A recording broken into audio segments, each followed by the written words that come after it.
كشفت منشورات متفرقة عبر مواقع التواصل الاجتماعي أسرابا من الجراد تغزو مجموعة من المحاصيل الزراعية، وذلك بمنطقة واد درعا بفم الحصن، والذي تسبب في إفساد المحاصيل الزراعية بالمنطقة. وحسب صور ومنشورات متفرقة، فإن الفلاحين المعنيين يواجهون أسراب الجراد بوسائل تقليدية، محذرين من وصوله إلى سوس إن لم يتم التدخل في الوقت المناسب.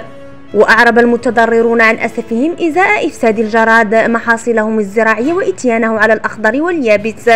وهو الأمر الذي سيكبدهم خسائر مادية فادحة سيصعب عليهم تجاوزها. وفي السياق ذاته، أعلن رئيس المجلس الجماعي لفم الحصن في بيان صادر عن المجلس إلى عموم الساكنة بأن المكتب الوطني لمكافحة الجراد سيعمل يوم الخميس 11 مايو الجاري وبتنسيق مع السلطات المحلية على رش المبيدات والأدوية بواسطة طائرات متخصصة لمكافحة أسراب الجراد التي اجتاحت منطقة وادي درعا.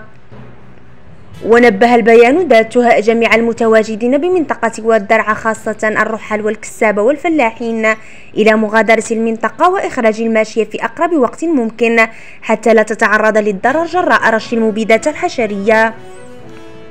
وحتى المجلس الجماعي على ضرورة تغطية نقاط التزود بالمياه والسواقية واتخاذ التدابير اللازمة، مع توصية الجميع بعدم زيارة المنطقة إلا بعد مرور أجل 15 يوما من تاريخ انتهاء عملية الرش بالمبيدات.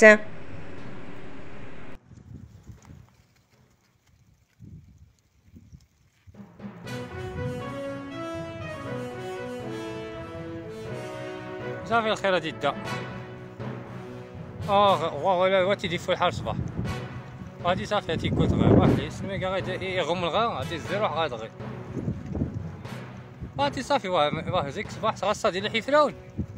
هاد زرزر زرك الشدنا هاد زرزر